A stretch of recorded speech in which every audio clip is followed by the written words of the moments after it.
सुखदाय झरने बहते हैं।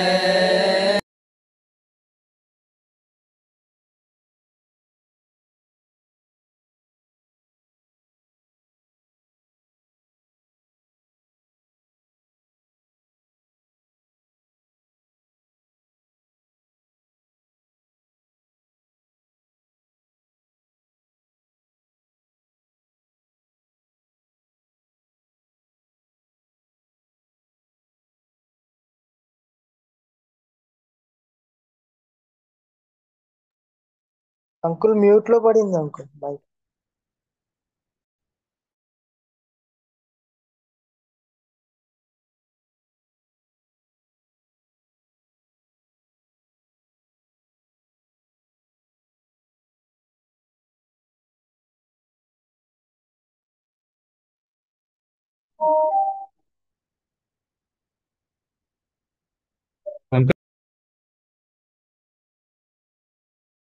हम उसके बेरे हैं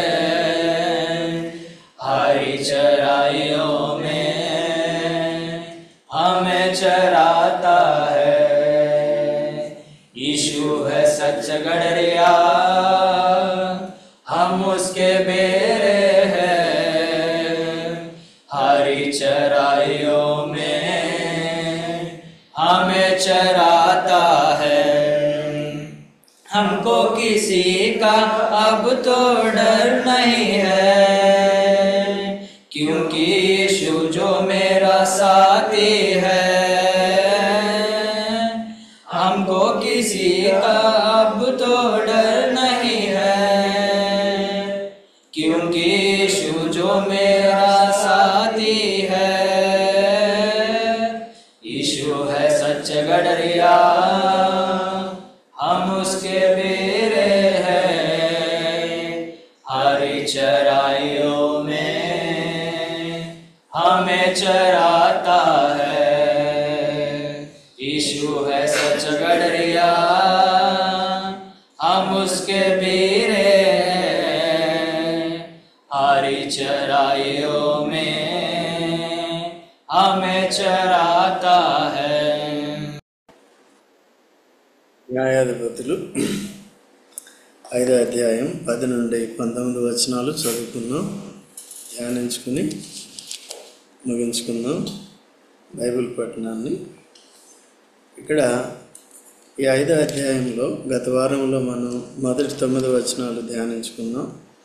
దీంట్లో ఏముందంటే 5వ అధ్యాయం మొదటి వచనంలో ఆ దినమున దెబోరాయు అభినోయము కుమారుడైన బారాకును ఈ కీర్తన పాడివి. ఇది స్తుతి కీర్తన. ఎప్పుడైతే దేవుడు వారికి విజయం ఇచ్చాడో ఎవరి మీద?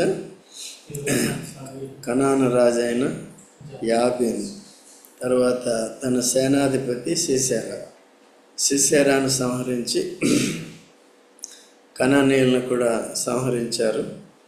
తర్వాత వారు స్తుతించారన్నమాట. ఎప్పుడు కూడా దేవుని స్తుతించాలంటే మనం విజయాన్ని పొందాలి. యోధా గోత్రం అంటే అర్థం ఏంటి? స్తుతి అనే అర్థం అన్నమాట. సో యేసుక్రీస్తు ప్రభు కూడా యోధా గోత్రంలో వచ్చాడు. యేసుక్రీస్తు ప్రభు మొదటి ఆదాము దేన్నైతే జయించలేకపోయాడో సో ఆ అన్ని విషయాల్లో కూడా యేసు ప్రభు జయించాడు. మొదటి ఆదాము దేవుని ఆజ్ఞకు లోబడలేకపోయాడు కనుక మరణపాత్రుడయ్యాడు. దేవుని యొక్క ఆజ్ఞను అతిక్రమించి పాపి అయ్యాడు. పాపి అయినప్పుడు ఏమాడండి? మరణానికి గురయ్యాడు. సో ఆదాములో మనమంతా కూడా పాపులము. పాపాన్ని జయించే వారు ఎవరు కూడా లేరు. తర్వాత రెండోది, మరణాన్ని జయించేవారు ఎవరు కూడా లేరు. ఎవరైనా ఉన్నారా? మొదటి ఆదాము ద్వారా పాప మరణాలు వచ్చినాయి. కడపటి ఆదాం కాదు, కడపటి ఆదాం ఎవరు? యేసు ప్రభు. ఆదాం అంటే దేవుని కుమారుడు. మొదటి ఆదాం ఎవరు? దేవుని కుమారుడు. కడపటి ఆదాం ఎవరు?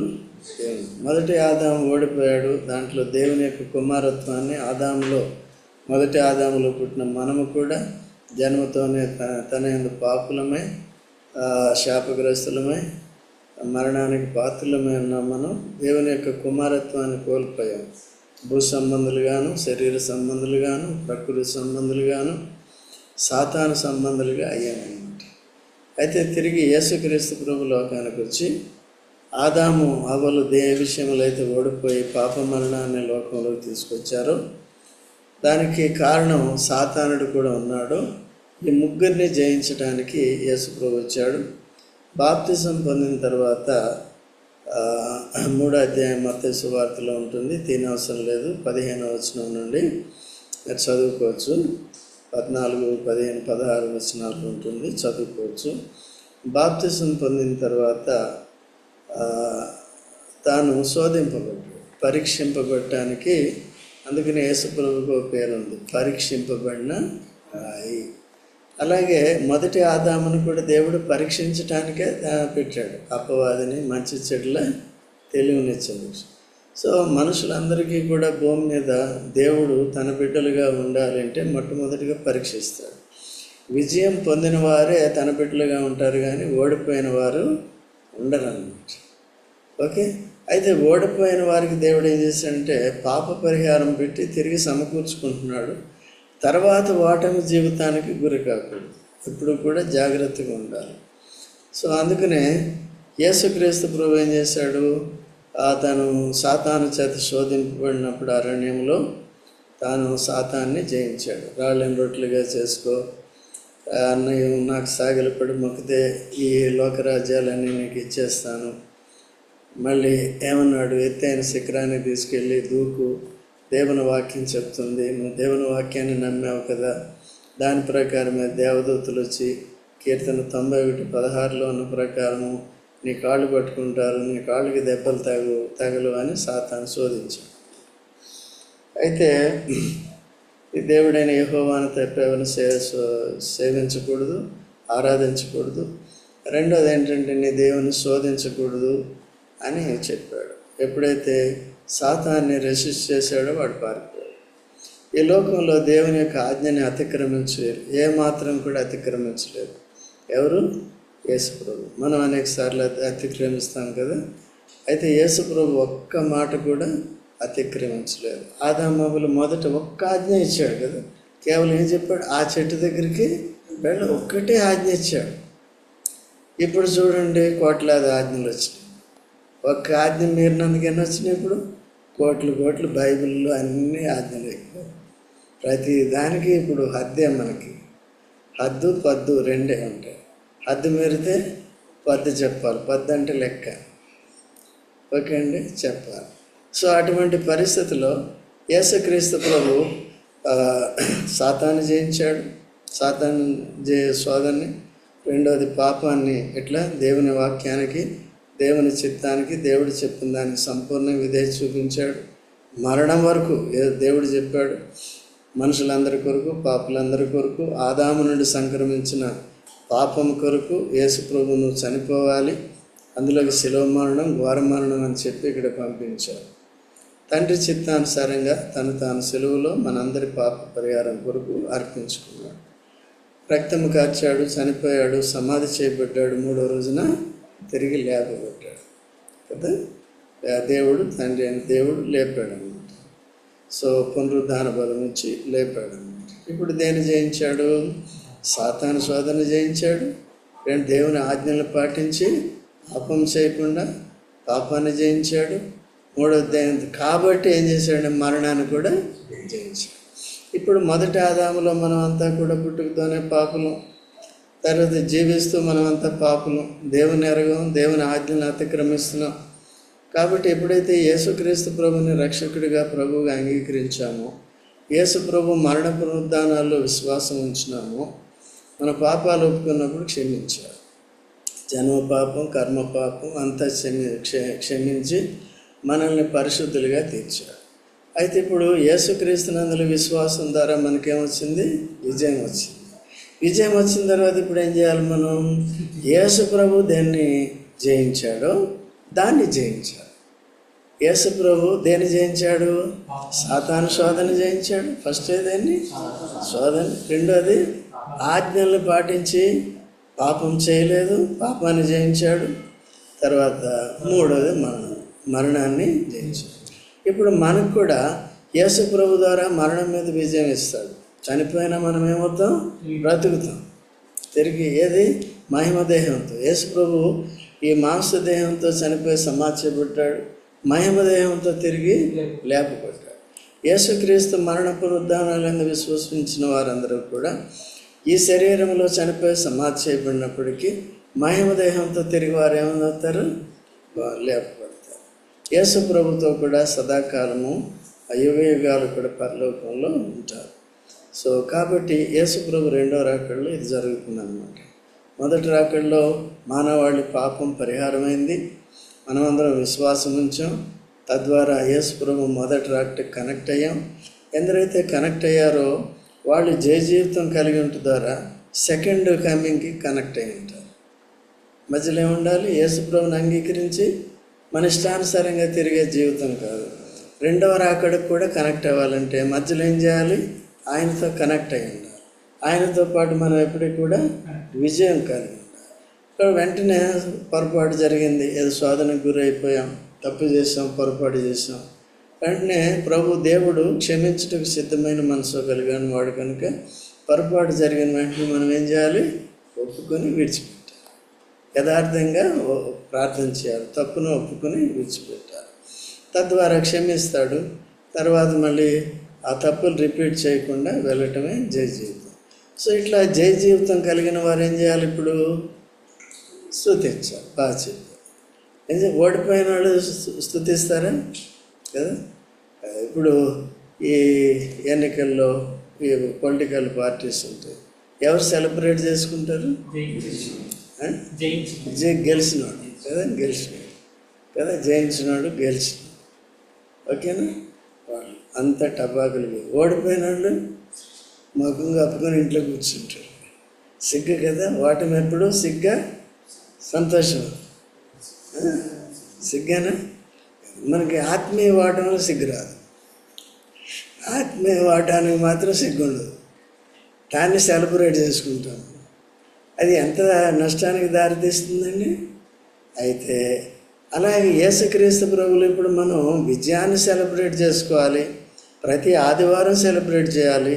ప్రతిరోజు కూడా దేవుని స్తుతించాలి. ప్రతిరోజు వచ్చే శోధనల నుంచి, వచ్చే అపవిత్రతకి లోనే పరిస్థితుల నుంచి విడుదల పొందుతూ డే ఇన్ డే అవుట్ ప్రతిరోజు కూడా దేవుని ఏం చేయాలి? విజయాన్ని బట్టి. దేన్ని జయించాం? సాతాన్ని జయించాం, పాపాన్ని జయించాం.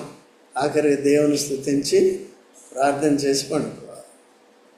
పొద్దున్నే లేచిన వెంటనే దేవుని శక్తిని కోరుకోవాలి, దేవుని సన్నిధిని కోరుకోవాలి. కేవలం మన భౌతికమైన విషయాల కొరకు కాదు ఇక్కడ. ఎందుకంటే మేము డ్యూటీకి వెళ్ళిన తర్వాత కూడా ఆత్మీయ విషయాలు ఏమవుతాం? అపవిత్రం అవుతాం. అక్కడికి వెళ్ళిన తర్వాత ఏమవుతాం? ప్రభుని మర్చిపోతాం. దేవుని మందిరంలో ఉన్నప్పుడే ఈ వాక్యాన్ని బట్టి కొద్దిగా ప్రభు గుర్తు వస్తాడు, మళ్ళీ బయటకు వెళ్తే మర్చిపోతాం. అట్లా ఉండకూడదు. ప్రభుని మర్చిపోతే మనకి అపజయం వస్తుంది. అపజయం వస్తే ఆత్మీయ జీవితంలో గ్రోత్ ఉండదు కదా. ఎప్పుడు కూడా క్రీస్తు యేసు ద్వారా మనకు విజయం వచ్చింది. మొదటి ఆదాము ద్వారా అపజయం వచ్చింది, కడపటి ఆదాము ద్వారా యేసు ప్రభు ద్వారా విజయం వచ్చింది. యేసు ప్రభుని ఎప్పుడు మనం కలిగి ఉండి యేసు ప్రభు ఇచ్చే శక్తి ద్వారా మన పక్షంగా ఆయన పోరాడి మనకు విజయం ఇస్తాడు. కనుక ఎప్పటికప్పుడు మన శత్రువులు ఏంటి అంటే సాతాను, లోకంలో ఏముంది? శరీరాశ, నేత్ర, జీవోడ్డం. లోక స్నేహం దేవునికి వైరం, ఎనిమి అన్నమాట. రెండవది మన శరీరంలో ఉన్న ప్రాచీన స్వభావం.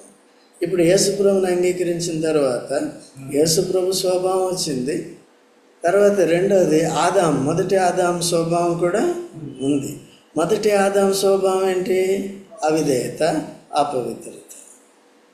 కడపటి ఆదాము యేసుప్రభు స్వభావం ఏంటి? విధేయత, పవిత్రత, నీతి.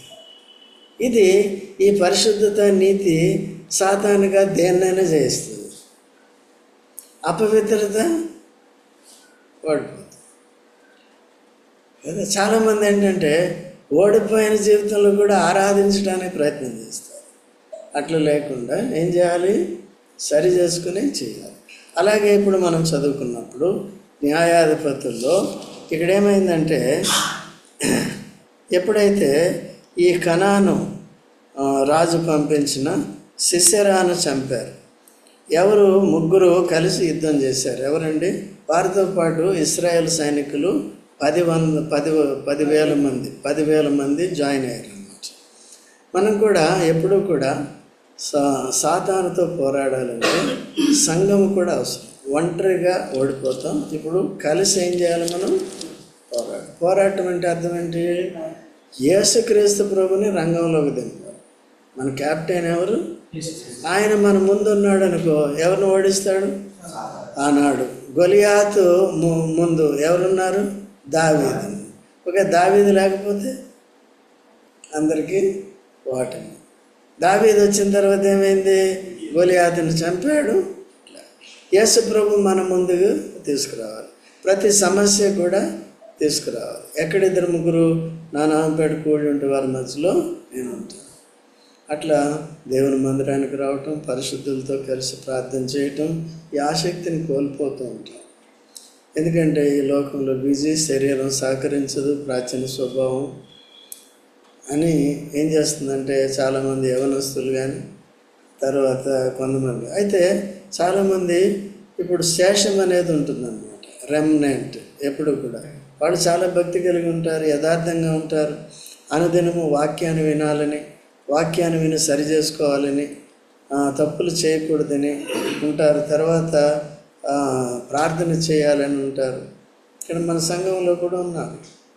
మొత్తం ఆదివారం వచ్చేవారు ఎంతమందో మనం లెక్క పెట్టలేం. ఎవరంటే అనుదినము కూడా సంఘంగా కనెక్ట్ అయ్యేవారే లెక్కలోకి వస్తారు. వారు వింటూ ఏం చేస్తారండి? జయ జీవితం కలిగి ఉంటారు. అలా మనం అందరం కూడా సిద్ధపడాలి. ఒకవేళ మొట్టమొదటి ఆసక్తి కావాలి, విశ్వాసం కావాలి, విధేయత కావాలి. పొరపాట్లు చేయరా అంటే అది చేసిన వెంటనే ఏం చెప్తాం మనం?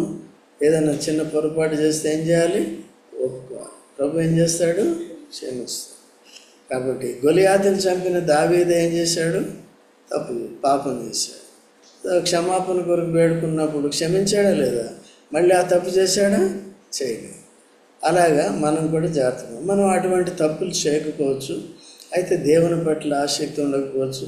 పొద్దున్న లేచి వాక్యం చదవం, తర్వాత ప్రార్థన చేయం, సమాజంగా కూడికలు ఉన్నప్పుడు రాము. తర్వాత సువార్త ఉంది. సువార్త అంటే కేవలం ఇంటర్నల్గానే, 4 గోడల మధ్యలోనే వింటాను, 4 గోడల మధ్యలోనే బోధిస్తాను, ఇదంతా ఓకే. బట్ బయటకు కూడా వెళ్ళి ఏం చేయాలి? బోధించాలి. అపోస్తలుడు పౌలు ఎక్కడికి వెళ్ళి బోధించాడు? బయటికి వెళ్ళి సువార్త బోధించాడు కదా. అందుకే కొన్ని సందర్భాల్లో 18వ అధ్యాయంలో అపోస్తలుల కార్యంలో దీని అవసరం లేదు, భయపడ్డాడు. వాళ్ళు ఎదిరిస్తుంటే, బెదిరిస్తుంటే, సువార్త చెప్తుంటే, యేసుప్రభుని గురించి చెప్తుంటే భయపడ్డాడు. భయపడినప్పుడు రాత్రి వేళ దేవుడు ప్రత్యక్షమై, యేసుప్రభు ప్రత్యక్షమై, నువ్వు భయపడకు, ఈ పట్టణంలో నాకు అనేక మంది జనములు ఉన్నారు. కొరింథీ సంఘం అట్లా వచ్చింది. అనేక మంది నన్ను నమ్ముకునేవారు ఉన్నారు, నమ్ముకుంటారు. కాబట్టి నువ్వు భయపడక చెప్పు, మాట్లాడంటే అప్పుడు ధైర్యం తెచ్చుకుని దేవుడిచ్చిన ధైర్యాన్ని బట్టి చెప్పాడు. అట్లా కొరింథీ సంఘం ఏర్పడింది. అవన్నీ కూడా వాళ్ళు పొరపాట్లు ఉన్నప్పుడు వాళ్ళందరినీ కూడా సరిదిద్దుతూ వచ్చాడు. సో ఇంటర్నల్గా సేవ ఉంటుంది, ఎక్స్టర్నల్గా కూడా సంఘం యొక్క పరిచర్య. అది ఈ గ్రహింపు చాలామందికి లేదు. ఈనాడు టీవీలో వచ్చినాయి, టీవీలో బాధ చేస్తున్నారు.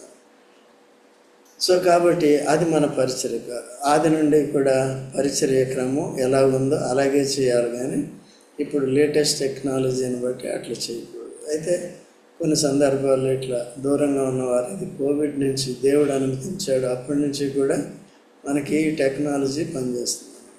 కరెక్ట్ టైంలో కరెక్ట్గా మనకి టెక్నాలజీ ఇచ్చాడు. కాబట్టి దీన్ని ఆత్మీయ దాని కొరకే మనం వాడుకుంటాం.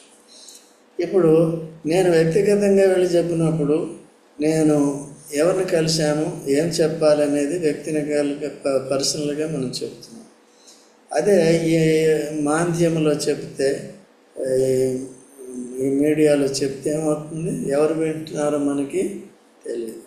వాళ్ళు తిరిగి ఒకవేళ ఆసక్తి చూపితే మనం సమాజానికి రమ్మని ఆహ్వానిస్తాం. వాళ్ళ తర్వాత ఎలాగో వాళ్ళని స్థిరపరచాలో, బలపరచాలో, వారి కొరకు ప్రార్థన చేయాలో, వారిని ప్రోత్సహించాలి, ఇవన్నీ సమాజంగా తెలుస్తుంది. సో కాబట్టి సరే, మనం ఎవరి పరిచర్య విధానం వాళ్ళు చేసుకుంటూ ఉంటారు. అయితే మనకున్న ప్రత్యక్షత ఏంటంటే ఆ వాక్యానుసారంగా మొదటి నుంచి ఎలా పరిచర్య చేసి అలాగే, కానీ చాలా ఈజియెస్ట్ మెథడ్స్ తీసుకోవటానికి వీలు. సో సువార్త అంటే సువార్త, బయటకు వెళ్ళి ఏం చేయాలి చెప్పాలి. శిష్యులుగా ఆనాడు సర్వలోకానికి వెళ్ళమని చెప్పాడు. అయితే ఇప్పుడు స్థానిక సంఘాలు ఉన్న చోట చుట్టుపక్కలన్నీ కూడా కవర్ చేయాలి. ప్రతి చోట సంఘాలు ఉన్నాయి, వారి బాధ్యత ఆయా స్థలాల్లో సువార్తను, యేసుక్రీస్తు ప్రభువును ప్రకటిస్తూనే ఉండాలి. సో కాబట్టి ఈ సిసెరాను సంహరించిన తర్వాత ఎవరు సంహరించారు? దెబోరా ప్రవక్త్రిగా వాడుకున్నాడు. తర్వాత ఈయన్ని సైన్యాధిపతిగా వాడుకున్నాడు. ఎవరిని? బారాకుని. తర్వాత ఎవరి చేతిలో చచ్చిపోయాడు? యాయేల్ అని ఒక స్త్రీ చేతిలో చచ్చిపోయాడు. కాబట్టి ఎప్పుడైతే దాన్ని చచ్చిపోయాడో తర్వాత వీరందరి మీద, కనానీయుల మీద విజయం వచ్చిందో అప్పుడు విజయ గీతాన్ని వీరు పాడారు. అదే ఆరాధన అంటే, స్తుతి అంటే అది. ఇప్పుడు కూడా ఒక ఆంటీ హాస్పిటల్లో అడ్మిట్ అయింది. అడ్మిట్ అయిన తర్వాత సంఘంగా ప్రార్థన చేశాం, వచ్చిన వాళ్ళందరూ ప్రార్థన చేశాం. అయితే ఆమె 3 రోజులు చాలా చాలా డేంజరస్ డిసీజ్ అనమాట. బ్రెయిన్లోకి బ్లడ్ వెళ్ళట్లేదు, చాలా డేంజర్. అయితే వేరే డాక్టర్ దగ్గరికి వెళ్తే 1 నెల నుంచి ఉందా, అది ఏదో మెడిసిన్ ఇచ్చాడు, తగ్గట్లేదు. చివరికి ఫోన్ చేసి ఎక్కడికి తీసుకెళ్ళాలి అంకుల్ అంటే, అలానే హాస్పిటల్కి తీసుకెళ్ళండి, వాళ్ళు జెన్యున్గా ట్రీట్మెంట్ ఇస్తారంటే అక్కడికి తీసుకెళ్ళిన తర్వాత వెంటనే అడ్మిట్ చేసుకున్నారు. డేంజర్ చేసుకున్న వెంటనే 3 days ట్రీట్మెంట్ ఇచ్చారు. ఆపరేషన్ ఏమి లేదు, లేకపోతే బ్లడ్ క్లాట్ అయిపోయేది. బ్రెయిన్ హెమరేజ్, సెరిబ్రియల్ హెమరేజ్ అయ్యేది. చాలా ప్రాబ్లం అయ్యేది. పెరాలసిస్, డెత్ ఇవన్నీ కూడా వస్తాయి అన్నమాట. అట్లా వెంటనే ప్రార్థన చేసాం, సంఘం ప్రార్థన చేసింది. కాబట్టి ఆమె ఈరోజు డిశ్చార్జ్ అయ్యి వెళ్ళింది. అయితే వాళ్ళ కూతురు కాగ్నిజెంట్లో ఇక్కడ పనిచేస్తారు, యాక్సెంచర్లో. ఇన్సూరెన్స్ ఉంది. మొట్టమొదటి ఏంటంటే క్యాష్లెస్ శాంక్షన్ చేశాడు. తర్వాత డిశ్చార్జ్ అవుతుంటే ఆ క్యాష్లెస్ క్యాన్సిల్ అని రిజెక్టెడ్ అని వచ్చి, ఇన్సూరెన్స్ ఇది రిజెక్టెడ్ అని వచ్చి వెంటనే నాకు ఫోన్ చేశాను. ఇప్పుడే ఈరోజు ఫోన్ చేస్తే మళ్ళీ ఫోన్లోనే ప్రార్థన చేశాము. మళ్ళీ 2 గంటల తర్వాత ఫోన్ చేసి ఓకే యాక్సెప్టెడ్ అంకుల్ అని చెప్పి, ఇప్పుడు ఏం చేయాలి నేను? అందుకని చెప్పి ఇదేం చేయాలి? వెంటనే మళ్ళీ దేవుని స్తుతించాము. అర్థమైంది? వాడు కూడా ఎందుకనే వీళ్ళు ఏంటంటే కేవలం మీ బాధ చెప్పి ఊరుకోకూడదు, దాని రిజల్ట్ కూడా చెప్పాలి. వెంటనే మనం ఏం చేయాలి? స్తుతించాలి. ఆపత్కాలము నీవు నన్ను గురించి మొరపెట్టుము, నేను నీకు ఉత్తరం ఇచ్చేదును, నీవు నన్ను మహిమపరిచేది. ప్రార్థనకి జవాబు వచ్చిన వెంటనే ఏం చేయాలి? అది. కాబట్టి హన్నా కూడా ఏం చేసింది? కుమారుడు పుట్టిన తర్వాత సేవకు సమర్పించేసి ఏం చేసింది? స్తుతించింది. అది నేర్చుకోవాలి. ప్రతి ఆదివారం కూడా ఈ వారం అంతా కూడా ఇచ్చిన ఆత్మీయ విజయాన్ని బట్టి దేవుని సన్నిధికి వచ్చి ఆరాధించాలి, స్తుతించాలి. అది చేరే చాలామంది వచ్చి కూర్చుంటారు మంచిగా విగ్రహంలో. ఏం చేయాలి? ఆసక్తిగా, సరే అందరికీ టైం ఇవ్వవు కదా అంకుల్ నువ్వు అంటారు, లేకపోతే నేను చేసేస్తానండి. మరి అనవసరంగా ఆ సిస్టర్స్ చేసుకుంటూ పోతున్నారు, బ్రదర్స్కి ఏమైంది? చేయరు సరిగా, వాళ్ళే తీసుకుంటారు. సరే కనీసం యథార్థంగా చేసినప్పుడు మనసులో చేసినా అంగీకరింపదు. అన్న ప్రార్థన దేంట్లో చేసింది? మనసులో. అంగీకరించలేదు దేవుడు, హృదయ రహస్యాలు ఎరిగి. అంటే యథార్థంగా చేయాలి. బయటికి ఎలాగైతే ఏ భారంతో చేసావో లోపల కూడా అదే భారంతో చేయాలి. అట్లా చేయాలి. చేసినప్పుడు ఇప్పుడు చూడండి, మొన్న 9 వచనాలు ఎలాగా ఏమని స్తుతించారనేది మనం చూసాం. ఇప్పుడు 10వ వచనాన్ని చూసినప్పుడు 10వ వచనం నుంచి తెల్లగాడిదలను ఎక్కువారులారా, తివాసుల మీద కూర్చుండేవారులారా, త్రోవలో నడుచువారులారా ఈ సంగతి ప్రకటించరు. విలుకాండ్ర ధ్వనికి దూరముగా నుండివారు, నీళ్లు చేదుకున్న స్థలములో నుండివారు యెహోవా నీతి క్రియలను ప్రకటించెదరు. ఇశ్రాయేలు గ్రామంలో ఆయన జరిగించు నీతి క్రియలను వారు ప్రకటించెదరు. వినుటికై యెహోవా జనుల ద్వారములో కూడు. దేవుడు చేసే కార్యాలని కదా, తెల్లగాడులు నెక్కేవారంటే బాగా సంపన్నులు కానీ దరిద్రులు కానీ ఎవరైనా సరే దేవుడు చేసిన కార్యాలని ఇప్పుడు ఇశ్రాయేలు పక్షంగా ఆయన పేరేం పేరు సిసెరా చనిపోయాడంటే ఎవరికి సంతోషం ఉండాలి? కేవలం దెబోరాకి సంతోషం ఉండాలా? చెప్పు, ఎవరికి సంతోషం ఉండాలి? అందరికంటే సరే వెళ్ళాము. ఇక్కడ ఈ కీర్తన ఎవరు పాడారు? బారాక్. ఈ ముగ్గురికైనా లేదు, అందరికీ. ఆ యుద్ధంలో పాలు పొందిన వారికి, మిగిలిన జనులు ఎవరైతే అందరికీ కూడా వచ్చిందా లేదా? ఆ పట్టణం కాపాడబడిందా లేదా? ఆ దేశం కాపాడబడిందా లేదా? కాబట్టి ఏం చేయాలి? ఇప్పుడు ఈ మొన్న సింధూర్ ఆపరేషన్ అని పాకిస్తాన్ మీద కొద్దిగా విజయం వచ్చింది. అప్పుడు అందరికీ సంతోషమా? కొందరికైనా? చెప్పోయా, అరే నోరు మూసి కూర్చుంటారేంటి? నోరులేని గాడిదా ఏంటి? నోరులేని గాడిదలే బ్యా బ్యా అంటాయి కానీ మనం అంటే ఆసక్తిగా ఇన్వాల్వ్ ఉండే. ఎవరికి సంతోషం? మనం ఫైట్ చేసామా? లేదు. వారి ద్వారా దేశం ఏమైంది? కాపాడు. రేపు నువ్వు నేను కూడా రేపు అక్కడికి వెళ్తావు. ఎక్కడికి? పహల్గామ్ దగ్గరికి వెళ్తావు. ఎందుకు? హనీమూన్ అని వెళ్తావు. ఏం చేస్తారు? అట్లా చేస్తారు. కాబట్టి ఇప్పుడు కొద్దిగా కంట్రోల్ అయిందా లేదా? అట్లా. సో కాబట్టి ఎవరికి వచ్చింది ఇప్పుడు సంతోషం? అందరికీ. అయితే ఇప్పుడు ఆత్మీయంగా కూడా మన సంఘంలో పరిచర్య విజయవంతంగా జరుగుతుంది. కాబట్టి అందరికీ సంతోషం, ఒక్కరికైనా. నీ వ్యక్తిగతంగా విజయం పొందుతున్నావు, నీకే సంతోషమా? మా అందరికీ. నువ్వు ఫెయిల్ అవుతున్నావు, మా అందరికీ దుఃఖం. కాబట్టి మేమేం చేయాలి? జయ జీవితం కలిగిన వారు ఓడిపోతున్న వారి కొరకు ప్రార్థన చేయాలి, వారి కొరకు ఫైట్ చేస్తున్నారు. నీవు తిరిగి సమకూర్చబడి విజయంలోకి వచ్చినప్పుడు విజయం పొందే వారితో కలవాలి. అయితే ఎవరైతే మీటింగ్స్కి సరిగ్గా రావట్లేదు, వాక్యం నేర్చు ఆల్మోస్ట్ ఓడిపోతున్న వాళ్ళతోనే సమానం. నిరుత్సాహపరచట్లేదు. ఎందుకంటే రావాలి. అందరూ కలిసి ఏం చేయాలి? మనం అందరం కలిసి. ఇది లైఫ్ లాంగ్ ఫైట్ అన్నమాట, వార్ అన్నమాట. ఎవరితో? సాతానుతో, లోకంతో. జాగ్రత్త గురించి. మరి మేము ఉద్యోగాలు చేయాలి, ఇంటి పనులు, ఇవన్నీ చిన్నపిల్లలు ఉంటారు. ఓకే, అయితే ఇవన్నీ కూడా తీసుకుని కొద్దిగా జాగ్రత్తగా. ఇది ఆల్మోస్ట్ మీటింగ్స్ ఎప్పుడు ఉంటాయంటే మీ పనులు అయిపోయిన తర్వాతే కనీసం. అందుకనే మేము మెసేజ్ ఏం చెప్పామో కూడా మీరు తెలుసుకోవటానికి, దైవ జ్ఞానం పొందటానికి లింక్ పంపిస్తున్నాం యూట్యూబ్. అది వినండి, టైం ఉన్నప్పుడు ప్రార్థన చేయండి. దాని ప్రకారం వీలున్నప్పుడు కలవండి. కనీసం 2-3 మీటింగ్లన్నా. మా సంఘ ప్రార్థన ఉంటుంది, ట్యూస్డే బైబిల్ పఠనం ఉంటుంది కంపల్సరీ.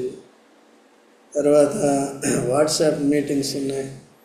వాట్సాప్ అది కూడా మీ చేయాలి. ఒక రోజు వస్తే ఇంకొక రోజు రారు. అట్లా ఇదంతా కూడా దేనికి గుర్తుగా ఉంది? వాటమికి గుర్తుగా ఉంది. కాబట్టి అది అదేంటి సంచల తత్వానికి గుర్తుగా ఉందన్నమాట. సంచల తత్వం అనేది కూడా ఉంది. So you are being diverted one way or the other. Okay, కొన్నిసార్లు మీకు డ్యూటీ లేకపోతే ఇంకో ప్రాబ్లం, ఇంకా అనారోగ్యం ఏదో ఉంటుంది అప్పుడప్పుడు. ఓకే, బట్ ఇతరులకు మనం ఏం చేయాలంటే మాదిరి చూపించాలన్నమాట. దెబోరా బారాక్కి మాదిరి చూపించింది, బారాకు ఇతరులకు కూడా మాదిరి చూపించాలి. ఆ స్త్రీ కూడా ధైర్యశాలి, ఏకంగా సైన్యాధిపతిని చంపేసింది ఒక్క స్త్రీ. అర్థమవుతుందా ఈ జ్ఞానం? కాబట్టి మనలో ఉన్న పాత పురుషుని మనం చంపలేకపోతుంది కదా. ఈ నిర్లక్ష్యము, ఎవదైతే టాలెంట్స్ ఉంటాయి, యూత్కి ఉన్నాయి, కానీ ఏమవుతుందంటే దాచుకుంటారు. నేను ఒకవేళ పాడేస్తే, ఏ నాకులాగా పాడేస్తే నేను ఫిక్స్ అయిపోతాను దీంట్లో, నాకు ఇష్టమైనప్పుడు నేను ఫుట్బాల్కి వెళ్ళలేను, లేకపోతే ఇవన్నీ ఈ కుతంత్రాలు, సాతాను కుతంత్రాలు. ఎవరికి నష్టం? పరిచర్య జరుగుతుంది, ఆగదు. పరిచర్య ఆగుతుందా? ఎవరు వచ్చినా ఎవరు లేకపోయినా, నేను లేకపోయినా ఎవరు లేకపోయినా జరుగుతూనే ఉంటుంది పరిచర్య. అందుకనే మన కుతంత్రాలను బట్టి మనం కొట్టుకుపోతాం, మనకే నష్టం. అట్లా తెలివి తెచ్చుకోవాలి. ఓకే, జ్ఞానవంతులం కావాలి. అర్థమవుతుందా? ఎందుకు ఆయన చేసిన నేను చేయలేను? చేయాలి. ప్రతి వారికి కూడా టాలెంట్స్ ఇచ్చాడు. ఇచ్చినప్పుడు ఏం చేయాలి? చేయాలి. చేసి అట్లా చేయాలి. సో కాబట్టి ఇవన్నీ చూసినప్పుడు ఈ విధంగా ఉంటుంది. అమాలేకి 14 వచనంలో, అమాలేకుల్లో కాపురమైన ఎఫ్రాయిమీయులను, నీ తరువాత నీ జనుల్లో బెన్యామీనీయులను, మాకీరు నుండి న్యాయాధిపతులను, జెబూనీయుల నుండి నాయక దండము వహించువారు వచ్చిరి. ఎవరెవరు వచ్చారు అనేది, పాలు పొందారు ఆ యుద్ధంలో అనేది, వారి పేర్లను కూడా ఇక్కడ ఏం చేస్తున్నారండి, వారి గోత్రాలను కూడా చెప్తున్నారు. ఇస్సాకారీయులు వచ్చారంట. తర్వాత మందల ఈలలు వినుటకు దొడ్ల మధ్యను నీవేళ వసించితివి. రూబేనీయులు కాలువ. రూబేనీయులు వాళ్ళు కొద్దిగా ఎక్కడ ఉండిపోయారు? వాళ్ళు యోర్దాను అవతల ఉండిపోయారు. ఆ మందల ఈలను వినుటకు నీ దొడ్ల మధ్యను నీవేళ నివసించితివి. వీళ్ళు రాలేదు. ఎవరు? రూబేను. ఎందుకు? వాళ్ళు ఎందుకంటే యోర్దాను అవతల, యోర్దాను యువతలేమో వీళ్ళందరూ ఇశ్రాయేలు 10 గోత్రాలు ఉంటే, ఇది 2 గోత్రాలు ఏం చేశారండి, అక్కడ అవతలు ఉండిపోయారు. వాళ్ళు ఎందుకయ్యా మీరు రాలేదంటే, మాకు మందలు ఎక్కువ ఉన్నాయి, ఇక్కడ యోర్దాను పక్కన పచ్చిక ఉంది, ఇక్కడే మేము నివాసం ఉండి ఇక్కడే మేము పంటలు పండించుకుంటాం, వీటిని మేపుకుంటాం అని అక్కడే ఉండిపోయారు. ఇక్కడ ఏమని రాసింది, మీరు వాటిని మందల ఈలలను వాటి అరుపుల్ని వింటూ ఉన్నారు, కానీ వీళ్ళలో నివసించరు. దొడ్ల మధ్య నీ వేళ నివసించేమని ప్రశ్నిస్తుంది. నువ్వు కూడా ఇక్కడ మీటింగ్ జరుగుతుంది, యూత్ మీటింగ్, ఎక్కడో ఉంటుంది, సువార్త ఉంటుంది, ఎక్కడో ఉంటుంది. నువ్వు కూడా ఒక రూబేనీయుడవా? మరి నువ్వేం చేస్తున్నావు? ఈలలో విజిల్స్ వేసి కూర్చుంటున్నావా? ఎవరైనా విజిల్ వేస్తే ఉంటున్నావా? ఏదైనా మ్యూజిక్ ఎంజాయ్ చేస్తున్నావా? సో డైవర్ట్ అయిపోతుంది. జాగ్రత్తగా ఉండకుండా చూసుకోవాలి. తర్వాత 17వ వచనంలో, గిలాదు యోర్దాను అద్దరిని నిలిచెను, దానియేలు ఓడల దగ్గర ఏల నిలిచిరి. వారు కూడా అషేరీయులు సముద్రమున తమ అఖాతముల యొద్ద ఏల నిలిచిరి.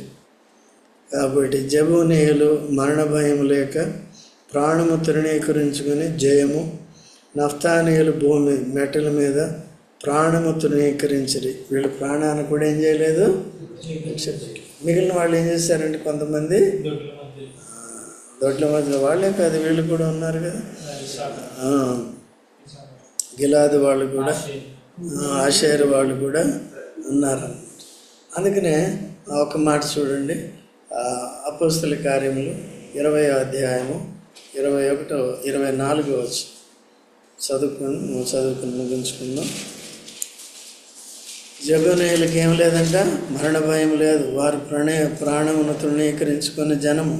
నఫ్తానీయులు కూడా ఏం చేశారు, వారి ప్రాణాన్ని కూడా, జెబూలూనీయులు, నఫ్తాలీయులు. తర్వాత చదవండి. అయితే దేవుని కృపా సువార్తను గురించి సాక్ష్యం ఇచ్చుటయందు నా పరుగును నేను ప్రభువైన యేసు వలన పొందిన పరిచర్యను తుదముట్టిపోవాలని నా ప్రాణము నాకు ఇంత మాత్రం.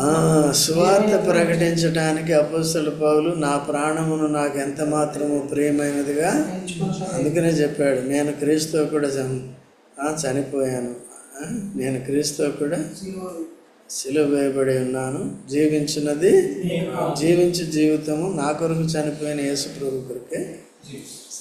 బాప్తిజంలో సాక్ష్యం ఇచ్చాను, నేను క్రీస్తుతో కూడా చనిపోయాను, క్రీస్తుతో కూడా లేచాను. మరి క్రీస్తు కొరకు ఎక్కడ బ్రతుకుతున్నాం చూసుకో. ఎంతో మేము ఉద్యోగాలు చేసుకోవద్దా, సంసారాలు చేయండి, కొంత సమయం, అంత కదండి, వీలైనంత వరకు ఇవ్వాలి. సో కాబట్టి ఈ మంచం కొంచెం ఎప్పుడు కూడా ఉంటానే ఉంటాయి. అవే పెట్టుకుంటే నీ ఆత్మీయ జీవితం, నీ ఫ్యూచరు యుగాలు దేవునితో ఉండాలి. ఇక్కడ కూడా జయ జీవితం కలిగి ఉండాలి. ఇక్కడ కూడా అనుదినం దేవుని స్తుతించాలి. ఆదివారం స్తుతించాలి. ఆదివారం అంటే అన్ని దినాలు కూడా మనం విజయం పొందినందుకు. సో ఇవన్నీ చూసుకోవాలి. 19వ వచనం చూసినప్పుడు, రాజులు వచ్చి యుద్ధం చేసిరి, మెగిద్దోలో కాలువల యొద్దనున్న తానాకులో కనాను రాజులు యుద్ధము చేసిరి, వెండి లాభము వారు తీసుకొనలేదు. కాబట్టి రాజులు వచ్చి ఏం చేశారంట? యుద్ధం చేశారు. కనాను రాజులను యుద్ధం చేశారు. తర్వాత వెండి లాభం వారు తీసుకొనలేదు. యుద్ధం చేశారు కానీ తీసుకోలేదు, కొల్లగొట్టలేకపోయారు. ఓకేనండి. సాతానుడు మనతో పోరాడినప్పటికీ, ప్రభు మనతో ఉన్నప్పుడు మన దగ్గర మనదేమి కూడా సొత్తు దొంగిలించలేదు, శత్రువు దొంగిలించలేదు. లేకపోతే మనల్నే దొంగిలించేస్తాడు. ఇప్పుడు సాతానుడు ఎవరిని? నిన్నే దొంగిలించేస్తాడు. దొంగిలించిపోయి వాళ్ళ జన్మలో కలిపేసుకుంటాడు. కాబట్టి జాగ్రత్తగా ఉండాలి. ప్రార్థన చేసుకుందాం.